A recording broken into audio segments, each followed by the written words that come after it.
Saludos nuevamente. Bienvenidos a la unidad curricular Operaciones Unitarias 1. Hoy hablaremos de la dinámica de los fluidos.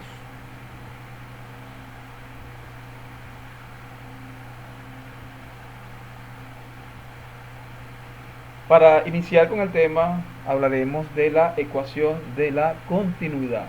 Es importante señalar que deben haber visto los videos referentes donde se toca el tema relacionado con los conceptos importantes que se manejan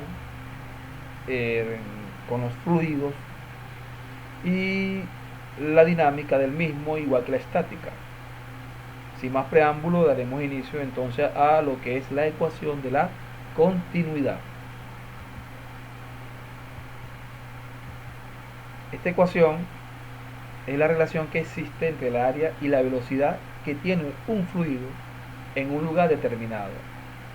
Y nos dice que el caudal o flujo de un fluido es constante a lo largo de un circuito hidráulico o a través de la conducción del mismo por una tubería que puede sufrir una expansión o una reducción de su diámetro.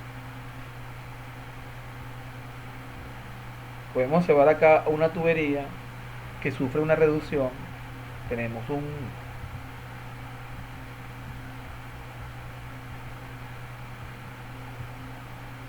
Tenemos acá un área mayor, área 1 mayor que el área 2, y está ingresando un flujo o caudal que posee una velocidad inicial llamada velocidad 1, alcanzando en la parte más estrecha de la tubería una velocidad final o velocidad 2 que aumentará a medida que la superficie o el área de la tubería disminuye. ¿Okay? Lo mismo pasará con la presión. La presión será mayor en aquel punto de la tubería donde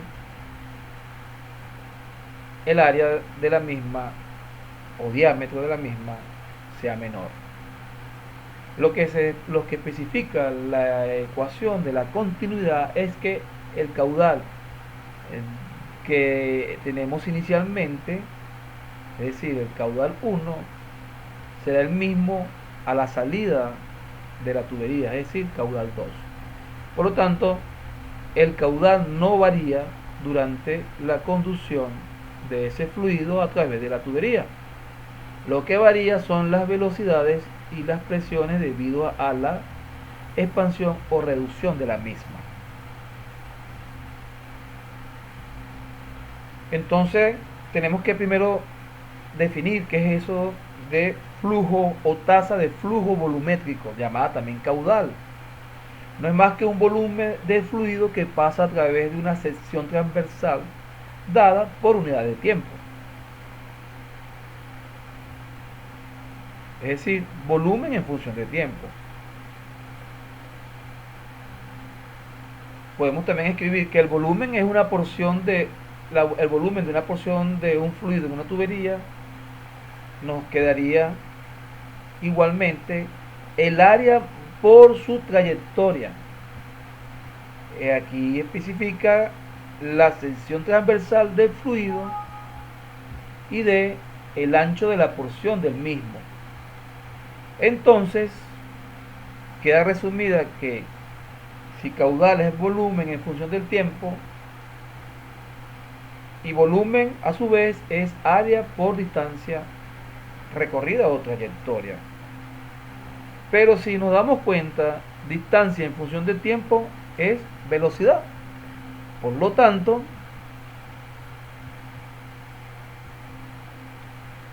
ese término se refiere a la rapidez o velocidad del fluido, quedando finalmente la ecuación que se genera a través de la deducción de cada una de esas variables, que caudal o flujo es igual a velocidad por área.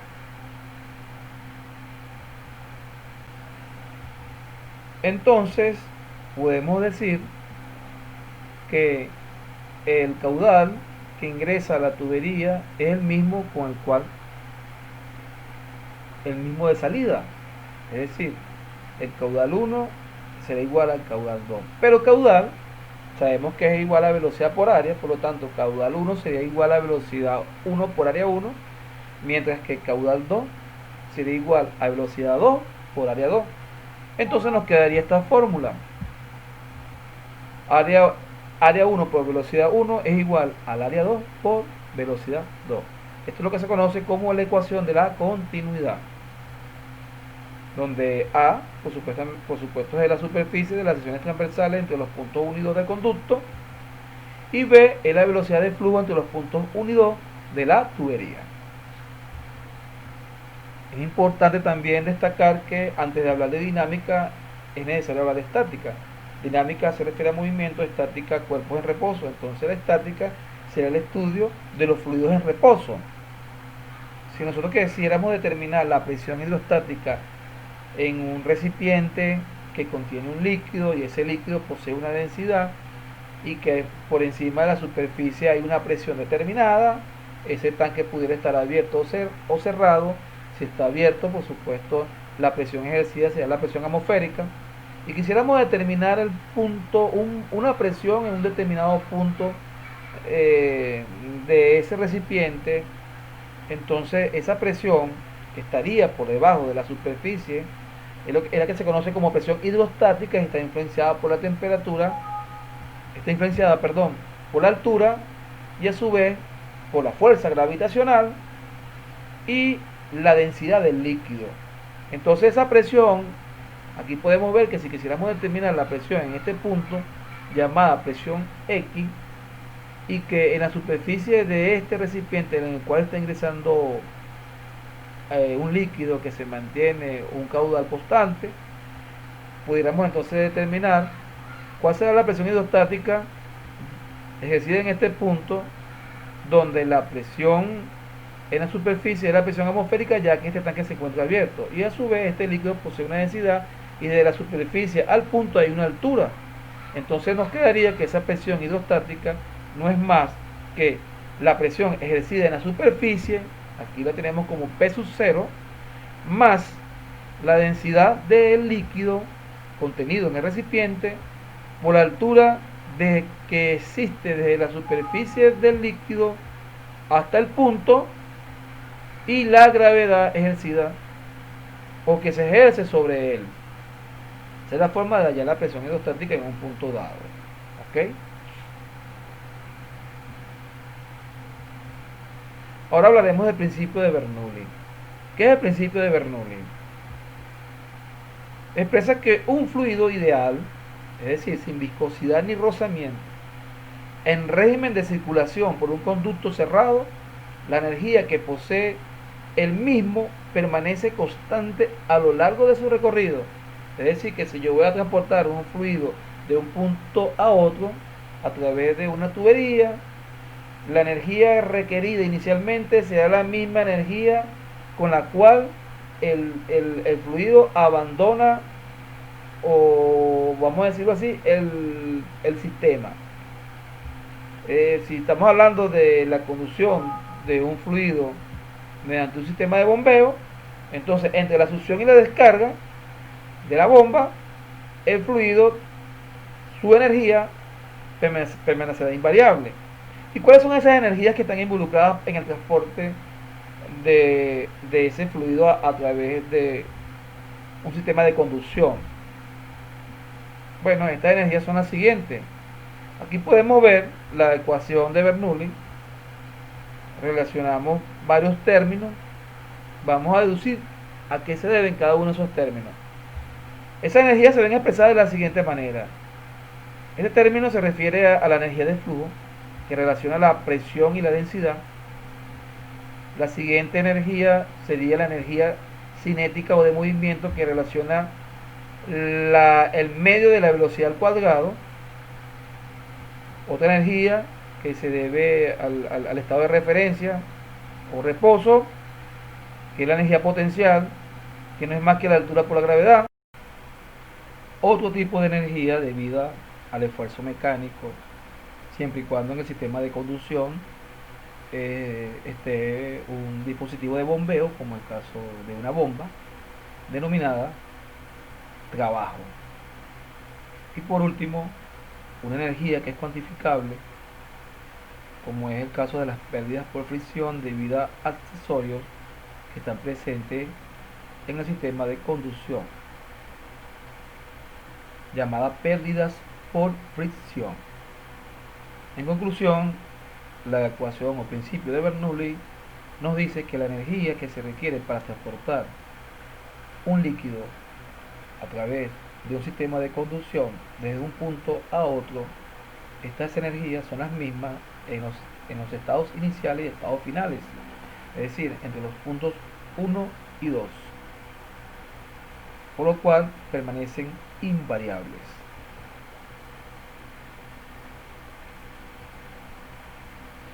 Queda definida entonces que la energía cinética es la energía debida a la velocidad que posee el fluido. La energía potencial gravitacional es la energía debido a la altitud que un fluido posee. Y la energía de flujo es la energía que un fluido contiene debido a la presión que posee. Tenemos acá un ejemplo de un tanque que contiene un líquido. El tanque está abierto a la atmósfera. Vamos a considerar los puntos 1 y 2, la superficie del líquido y la salida donde tenemos las válvulas.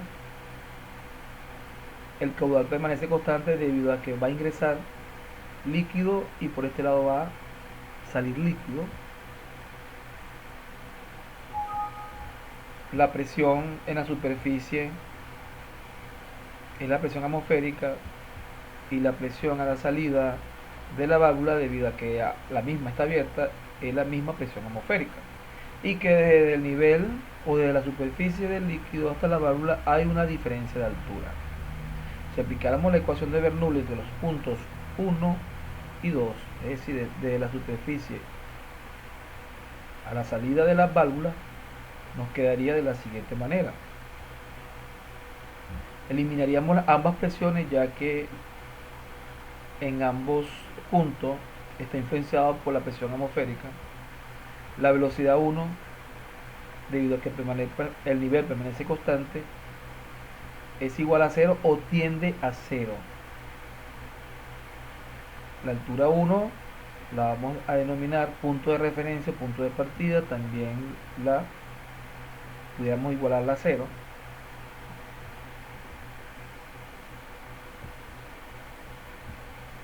No existen pérdidas por fricción, no existe dispositivo mecánico de bombeo,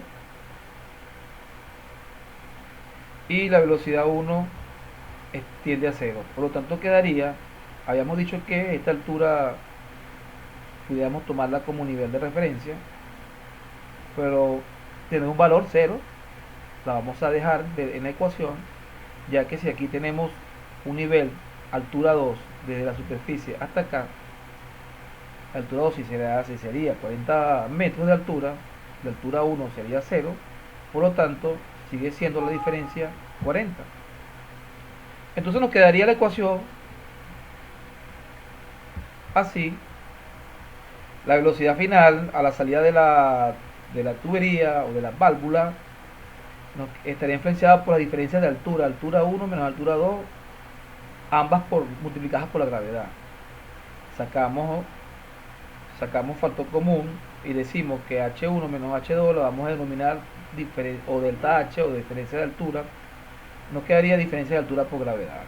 Entonces la velocidad al cuadrado entre 2, este 2 pasaría a multiplicar al primer miembro, quedando de la siguiente manera, y por lo tanto el cuadrado que acompaña a la velocidad final pasaría en forma de raíz. Por lo tanto, la velocidad final alcanzada por el líquido a través de esa válvula sería la raíz cuadrada de el doble de la diferencia de altura por la gravedad. Esto es lo que se conoce como teorema de Torricelli.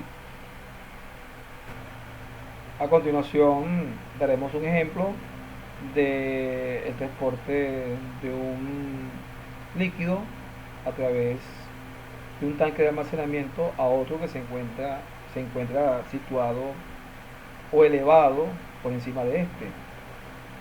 Tenemos un primer tanque abierto a la atmósfera, cuyo líquido es transportado a través de una bomba hacia otro tanque que se encuentra elevado, un segundo tanque, e igual que el primero está abierto a la atmósfera.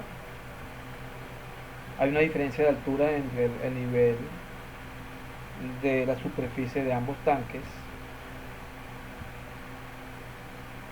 Entre la succión y la descarga, los diámetros de las tuberías entre la succión y la descarga no sufren modificaciones, es decir, la tubería es del mismo diámetro.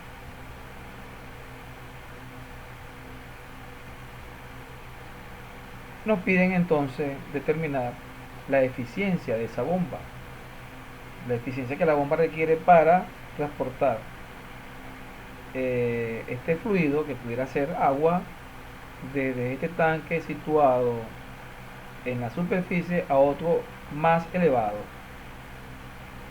Si aplicáramos el principio de Bernoulli,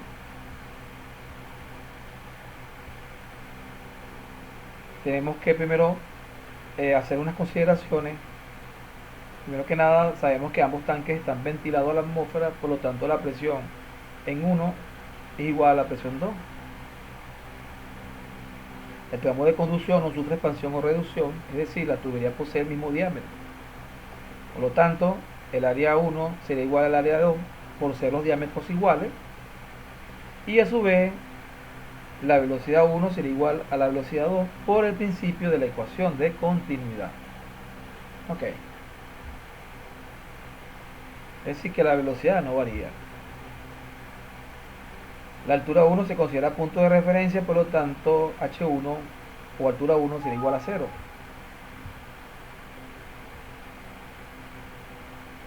Quedando la ecuación simplificada de la siguiente manera. Como ambos tanques están ventilados a la atmósfera, la presión en el punto 1 es igual a la presión en el punto 2, por lo tanto se eliminan de la ecuación. La velocidad 1 es igual a la velocidad 2 debido a que la tubería no sufre expansión ni reducción, es decir, es el mismo diámetro. Ambas velocidades son eliminadas de la ecuación. La altura 1 es tomada como punto de referencia, por lo tanto la eliminamos, quedando entonces la ecuación simplificada en función de el trabajo es igual a la altura 2 por la gravedad, es decir, la energía potencial que lleva el fluido, más las pérdidas por fricción debido a los accesorios que el sistema de conducción posee. Entonces acá el trabajo realizado por la bomba solo depende de la energía potencial y las pérdidas por fricción o rozamiento. Si quisiéramos determinar la eficiencia o el porcentaje de eficiencia de la bomba, aplicáramos esta ecuación que relaciona la potencia del fluido con la potencia de la bomba multiplicado por 100. Entonces deberíamos determinar, para hallar la eficiencia, primero que nada la potencia del fluido y por último la potencia de la bomba. Para hallar la potencia del fluido recurrimos a la siguiente ecuación, que relaciona que la potencia del fluido es igual al trabajo realizado por la bomba por el flujo másico. El flujo másico no es más que caudal por densidad. Sabemos que caudal es velocidad por área.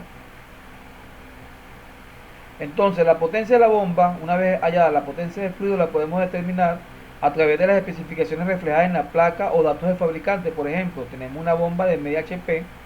Esos HP o caballos de fuerza o horsepower lo vamos a transformar para crear consistencia en las unidades de energía a joule por segundo, es decir, a watt. Por otro lado, para determinar las pérdidas debidas a accesorios, se procede a aplicar la siguiente ecuación, es decir, las pérdidas por fricción.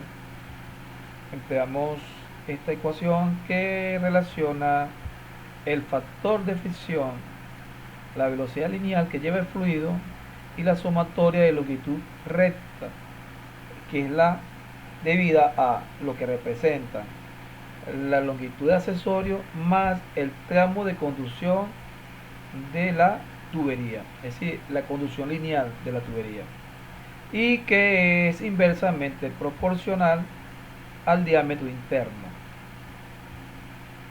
Entonces F, factor de fricción, que depende del régimen del fluido, que puede ser laminar, transitorio, turbulento. Ya vamos a explicar a qué se refiere eso.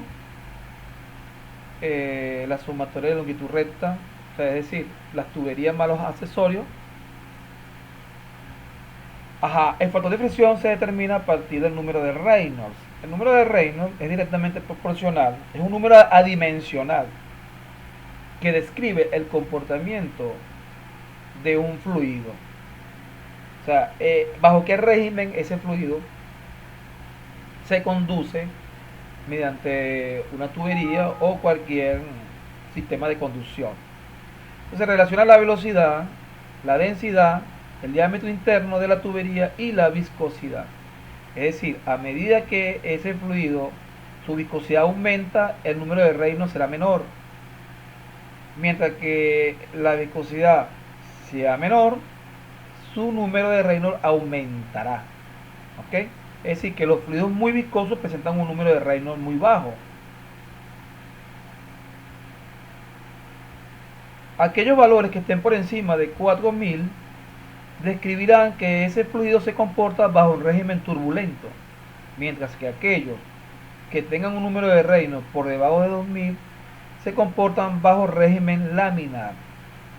Entre ambos valores, el comportamiento se denomina transitorio. Para el caso del factor de fricción, cuando ese régimen es turbulento, se determina mediante el diagrama de Moody. Y para el caso del régimen laminar, se determina empleando ecuaciones. ¿Ok? Muy bien. Hay que tener presente que todas las unidades de energías que derivan del balance de energía mecánica a partir de la ecuación de Bernoulli se expresan en Joule por kilogramo, es decir, unidad de masa o unidad de energía por unidad de masa. Este Joule kilogramo también es equivalente a metro cuadrado por segundo cuadrado.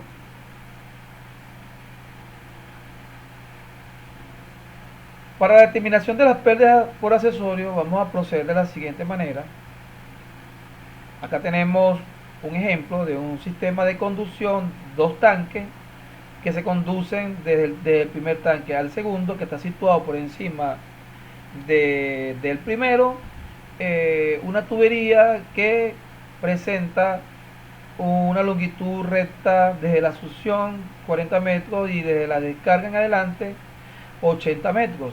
La tubería correspondiente a la succión es una tubería de 4 pulgadas catálogo 40, mientras que la de la descarga es una tubería de 2 pulgadas catálogo 40, es decir, sufre una reducción de 4 pulgadas a 2 pulgadas. Acá en la succión tenemos una válvula de globo abierta. En la descarga vamos a tener dos accesorios, un codo de 90 grados estándar y una válvula de compuerta abierta a la mitad, y un flujo que está circulando por toda esta tubería igual a 120 galones por minutos.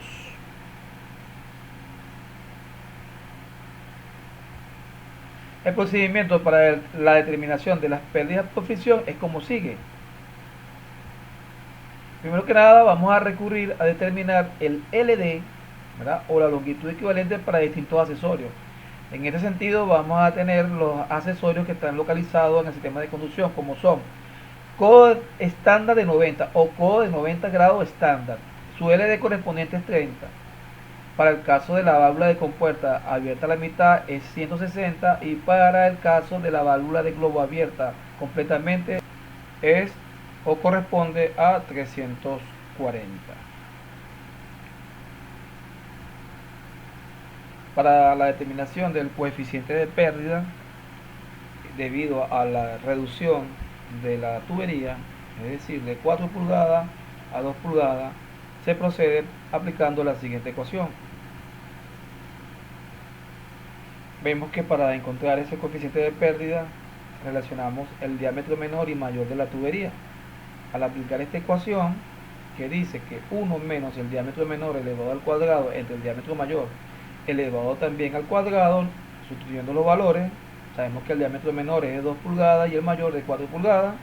Aplicando la fórmula nos queda que ese coeficiente de pérdida tendrá un valor de 0,75. Con estos datos, tanto el LD como de cada uno de los accesorios y el coeficiente de pérdida, vamos a determinar a través del monograma la longitud equivalente para cada accesorio. Para determinar la longitud equivalente de cada accesorio que está presente en el sistema de conducción, vamos a proceder de la siguiente manera. Acá tenemos un nomograma que me permite determinar la longitud equivalente para cada accesorio. Corresponden tres escalas, una escala correspondiente a LLD, otra escala correspondiente a la longitud equivalente, que sería la escala del medio, y la escala de la derecha, que representa el diámetro interno de la tubería, ¿ok? Expresada en pulgadas. La longitud equivalente, en este caso, este nomograma lo expresa en el Sistema Internacional de Medidas, es decir, en metros. Tenemos entonces tres accesorios, dos de ellos ubicados en la tubería de 2 pulgadas y uno de ellos localizado en la tubería de 4 pulgadas. A su vez vamos a determinar cuál será la longitud equivalente de esa reducción de 4 a 2 pulgadas a través del coeficiente de pérdidas. Entonces la válvula de globo tiene un LD de 340.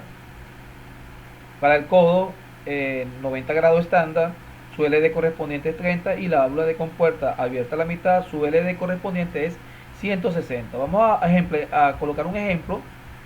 Vamos a comenzar con el caso de los codos o el codo. Localizamos el valor, que aquí sería, vamos a comenzar con esta línea roja. Ubicamos el valor de 30, sería 20, 25, 30 acá. Ubicamos el valor de 30. Ese valor lo hacemos coincidir donde se localiza, o el diámetro interno donde se localiza ese accesorio, que sería la tubería de 2 pulgadas. El punto de corte de la recta o la intersección sería el valor de LD, de la longitud equivalente. Sería en este caso 1,5, más arriba sería 1,6. 1,6 metros sería el valor de la longitud equivalente de ese accesorio. Para el caso de la línea azul, correspondiente a la válvula de compuerta abierta a la mitad, abierta a la mitad no sería la válvula, disculpe, sería la línea roja. Esta línea roja, el valor sería 100, 150, 160, ok. Sería la válvula de compuerta abierta a la mitad. La hacemos coincidir donde se localiza, que en este caso sería en 2 pulgadas, y el punto de corte acá aproximadamente o exactamente sería entre 8 y 10, la mitad 9 metros, ok. Y igualmente lo hacemos con la válvula de compuerta, cuyo LD corresponde a 340, que sería la línea azul, ok. La línea azul, ese valor de 340 estaría localizado por acá, 340 aquí específicamente. Lo hacemos coincidir con donde se localiza ese accesorio, y lo hacemos coincidir con 4 pulgadas, que es el diámetro interno de la tubería donde se localiza, y el punto de corte sería entre 30 y 40, aproximadamente 35, 34 metros, ok. Y por último, para hallar la longitud debida a la reducción, es decir, de 4 a 2 pulgadas, vamos a comenzar con 4, subimos una línea recta, esta línea verde, allá lo hacemos coincidir con el coeficiente de pérdida, que nos dio 0,75, vemos que aquí hay unos puntos, punto 15, punto 2, punto 3, punto 4, punto 5, punto 6, punto 7, es decir, 0,75, que estaría ubicado en la mitad entre 0,7 y 0,8. Estas curvas representan los coeficientes de pérdida. En este punto trazamos una línea paralela a este eje del LD, no me importa el valor que tenga, sino solamente ubicarme acá y hacerlo coincidir a la reducción, que en este caso sería 2 pulgadas. El punto de corte acá nos da 2,5 metros, sería el valor equivalente a la reducción de esa tubería, es decir, la contracción de 4 a 2 pulgadas. Y de esta manera es como se determinan cada una de las longitudes equivalentes de los accesorios presentes en el sistema de conducción. Una vez determinada la longitud equivalente de los diferentes accesorios, procedemos a vaciar cada uno de los resultados en una tabla como se muestra a continuación. Cabe destacar que tenemos cada uno de estos accesorios en la tubería de 4 y 2 pulgadas.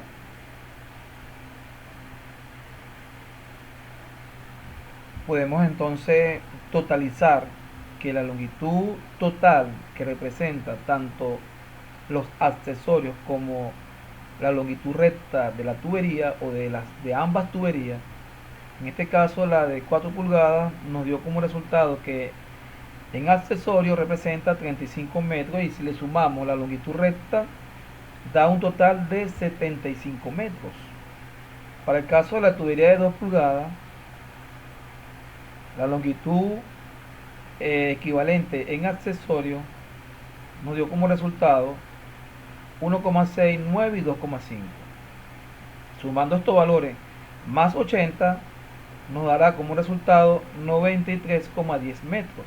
Es decir que en total 75 y 93 sería la suma total de longitud recta de conducción para ese sistema que está transportando un fluido a esa tasa de flujo, que en este caso es 120 galones por minuto. Muy bien.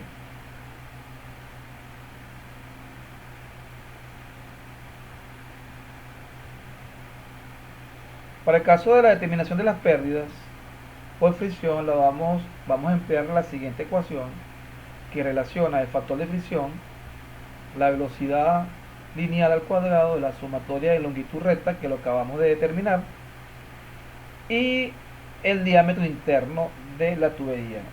Es importante señalar que vamos a determinar pérdidas para ambas tuberías. Es decir, una pérdida para la tubería de 4 pulgadas y una pérdida por fricción para la tubería de 2 pulgadas.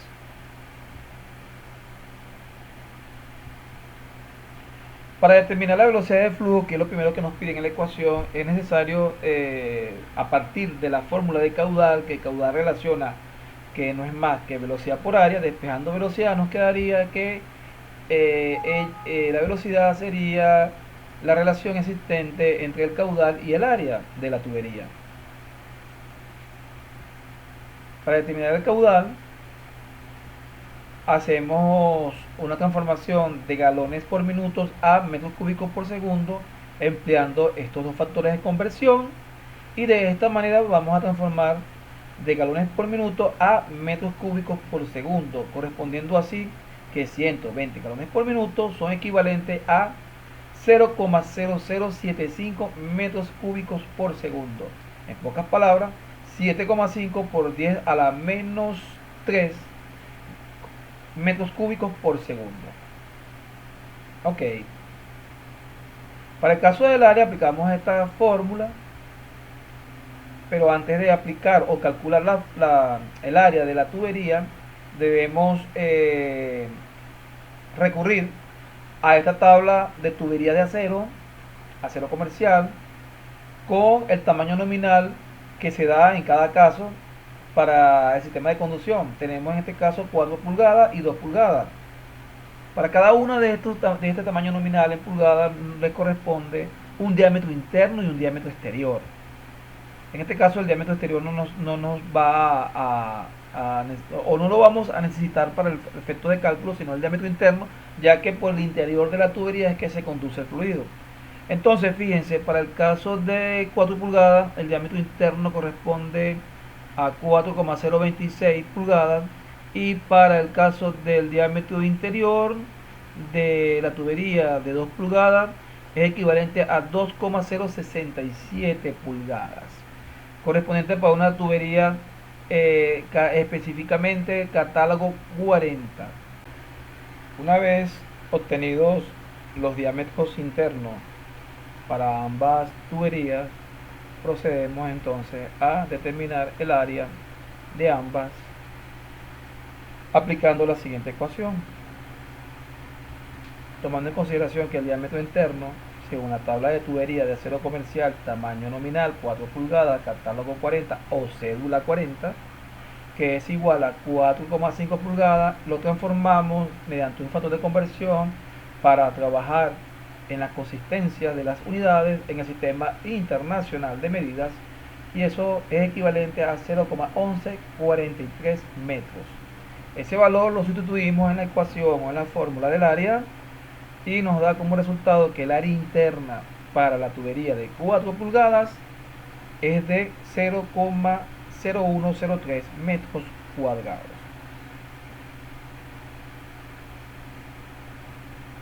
Seguidamente procedemos a determinar la velocidad de flujo, tomando en cuenta la relación existente entre el caudal previamente calculado y últimamente el área. Esto nos dio como resultado, al aplicar la fórmula de velocidad, que la misma es igual a 0,73 metros por segundo. ¿Ok?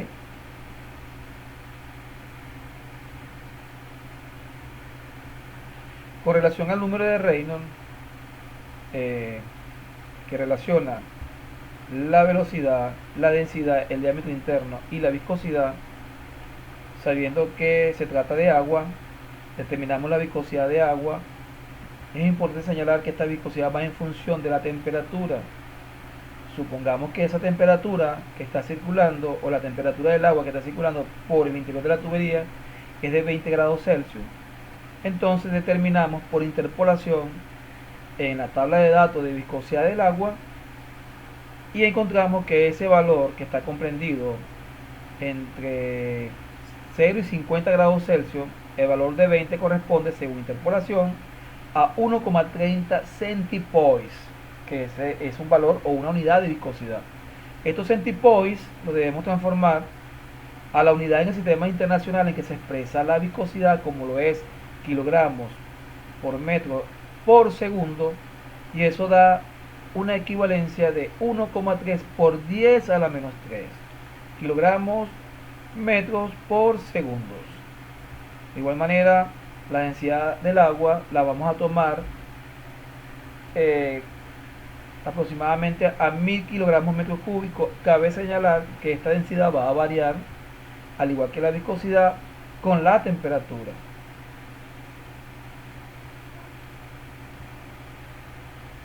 Sustituimos los valores del número de Reynolds. Sabemos que el número de Reynolds es un número adimensional, no es necesario que coloquemos las unidades. Sustituimos los valores tanto de la velocidad, la densidad, diámetro interno y viscosidad. Entonces nos dará como resultado este valor, que es igual a 64.183,85. Por lo tanto, si lo llevamos a notación científica, este valor es aproximadamente a 6,4 por 10 a la 4, que es un valor mayor a 4000, lo que implica que el fluido circula por el interior de la tubería en régimen turbulento por tratarse de agua, y cuya viscosidad es bastante baja. Eso hace que justifique el uso del diagrama de Moody.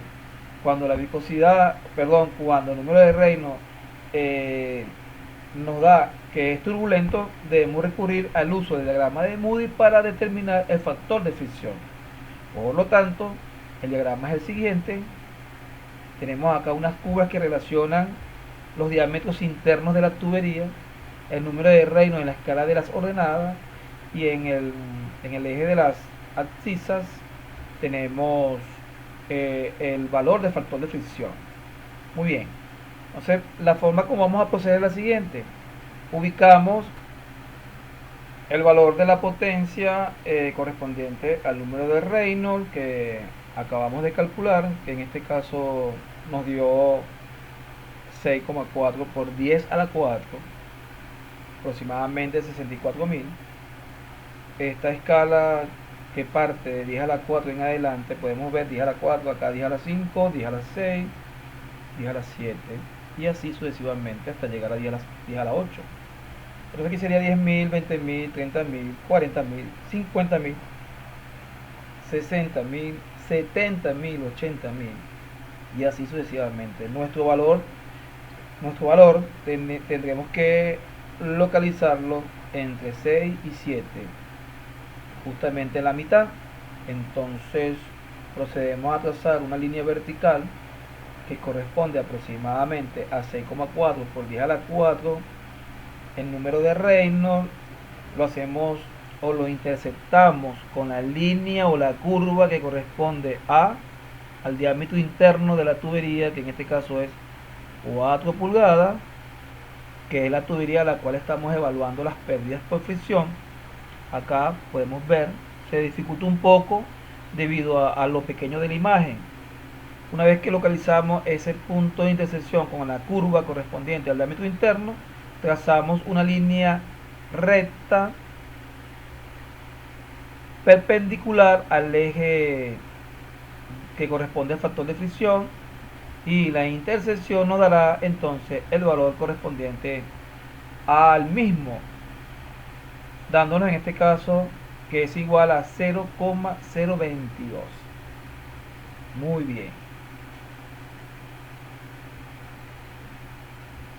Procedemos entonces a sustituir los valores encontrados tanto del factor de fricción, la velocidad lineal, sumatorio de longitud recta y el diámetro interno en la ecuación, y de esta manera vamos a determinar las pérdidas por fricción debidas a los accesorios en ese tramo de conducción correspondiente a 4 pulgadas.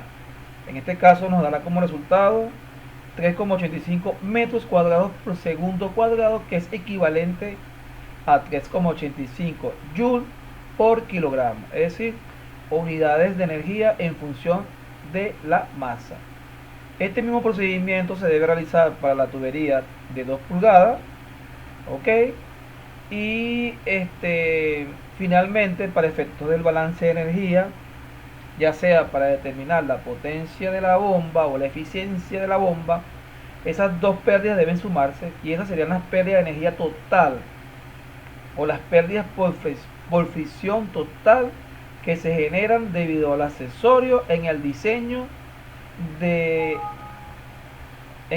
durante la conducción de un fluido a través de una